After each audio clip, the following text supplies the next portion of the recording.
Kung bago ka lang sa channel na to at isa kang true-blooded Aldab Nation na nagmamahal po kila Maine Mendoza at Alden Richards, tama po ang channel na pinuntahan mo, kaya consider na kitang bagong subscriber. Welcome back mga kaaldab. Ito na naman po ang inyong lingkod, si Mr. Destiny. At umaayon na naman nga po ba sa atin ang panahon?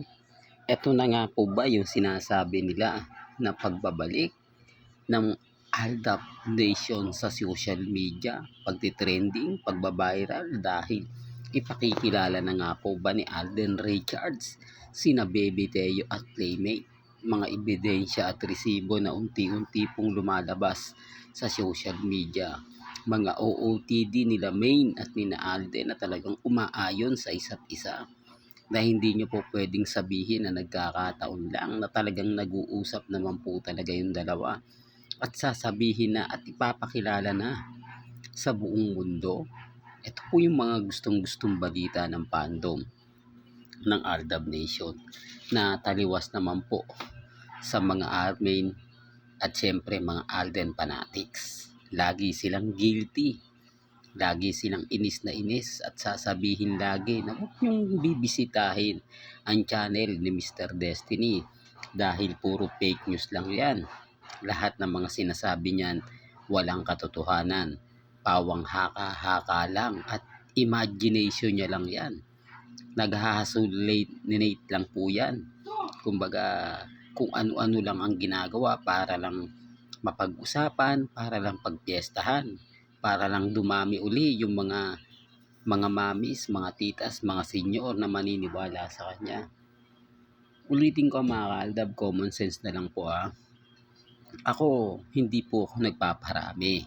Kasi alam ko sa sarili ko na since 2015 at 2019 lang po ang po pwede mag-subscribe sa akin, mag-follow.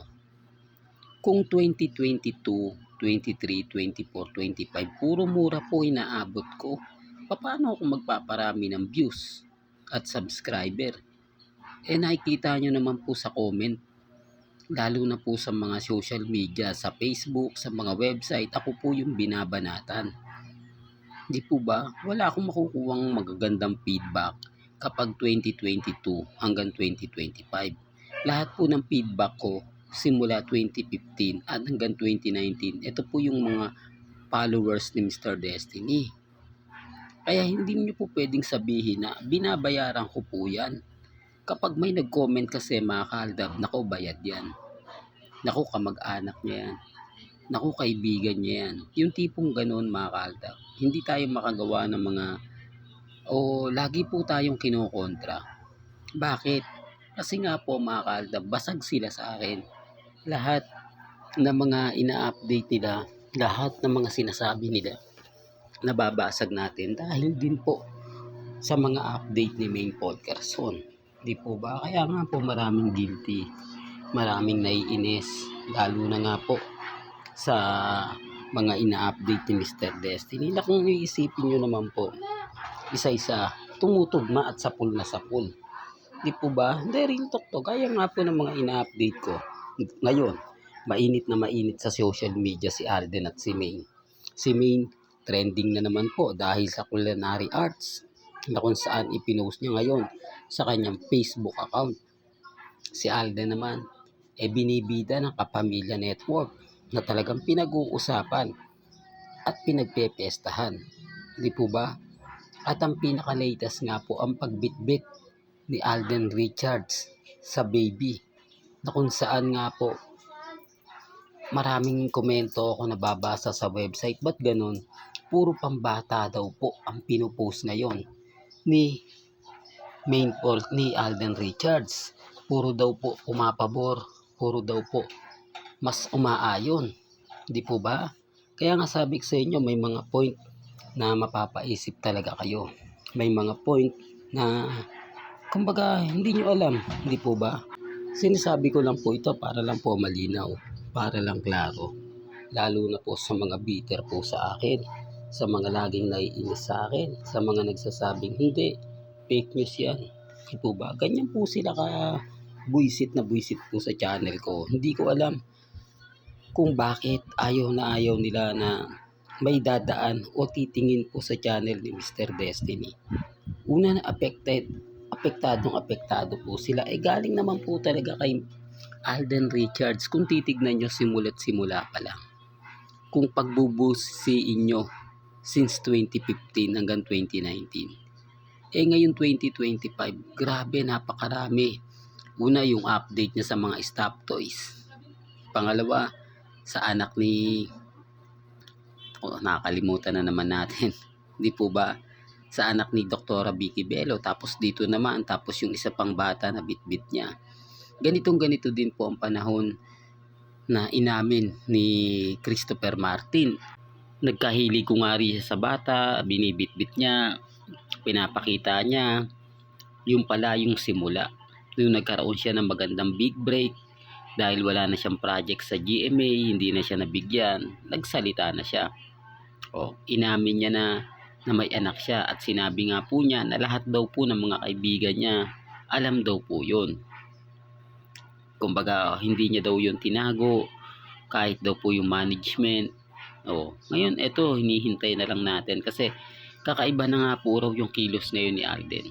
Una, wala na siyang kinakatakutan, hindi na siya natatakot na baka mag-react ang GMA sa mga pinagagawa niya, di po ba? Na pinag-uusapan siya, pinagpepiestahan siya ng Kapamilya Network. Parang okay lang sa GMA. Parang napakabait naman po ng GMA. Po ba? Kaya nga po marami na nagduda. Marami nang nagtatanong. Parang pinababayaan nila si Alden Richards. Po ba? Parang wala na nga po daw pinopromote o hindi nga po daw pinopromote ni Alden Richards ang Sparkle Artist Center. Gayong siya naman po daw yung mentor. Bakit ko ba nasabi yan? Bagsak po kasi ngayon ang ratings ng All Out Sunday.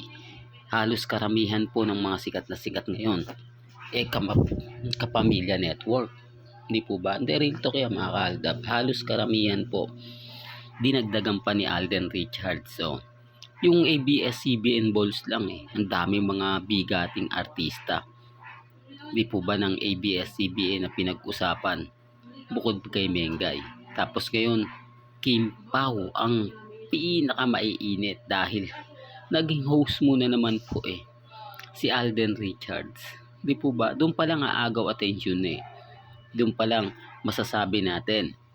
Tapos yung mga kumakalat sa social media na hindi, kaibigan lang daw po niya si Paulo Abilino, kaya full support siya, kaya ganyan daw po yung ginawa niya, kaya parang lang yan daw, give and take, dahil nung pelikula daw po ng Hello Love Again, sinuportahan daw niya sina Alden Richards at si Catherine. Common sense naman po.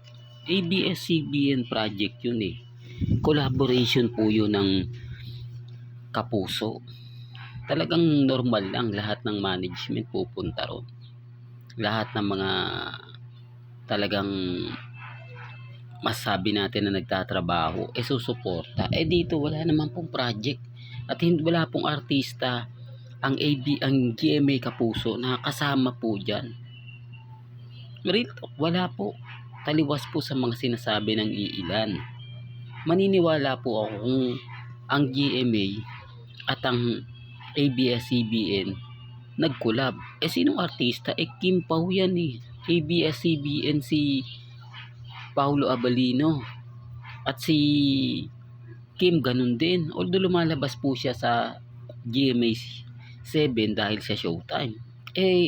Binabayaran lang po ng Showtime ang pag-airy po nila sa GMA Kapuso.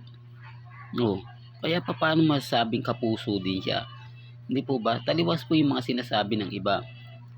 Kaya nga sabi ko sa inyo, kung gusto nyo lang naman po ng mga update, mga pinag-uusapan, mga kaganapan, pupunta lang naman po kayo dito. Kasi sabi ko nga po sa inyo, ako, pabor man o hindi, binabalita natin yan. Gusto ko lang po malaman ninyo ang totoong nagaganap at totoong nangyayari po.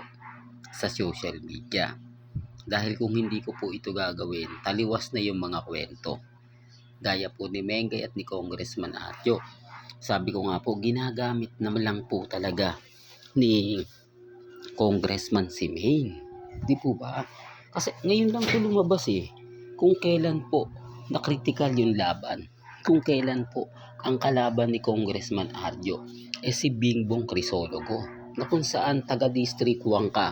Alam mo yung pinupunto ko, di po ba? Na never pong natalo si Congressman Bingbong Crisologo. 9 years po yung termino niya pero never po yung natalo. Di po ba? O si Onyx kasi 6 years lang pang 9 years termino niya, tinalo siya ni Congressman Arjo Diba? Kaya nga sabi ko sa inyo, may mga bagay-bagay po na mahirap nga po talagang ipaliwanag. Pero depende na lang po yan sa opinion po ninyo at pananaw. Di po ba? Ulitin ko, dito po sa channel ni Mr. Destiny, may kanya-kanya po tayong opinion. May kanya-kanya po tayong pananaw. Nire-respeto ko po yan at ginagalang. Baka kung ano yung paniniwala po ninyo, okay lang po yan. Po ba pabor man o hindi, ginagalang yan ni Mr. Destiny.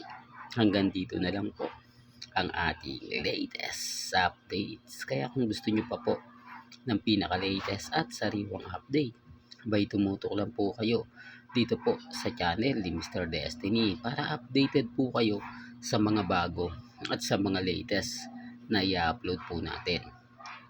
Maya-maya lang. Hanggang sa muli, salamat po sa panonood at pakikinig.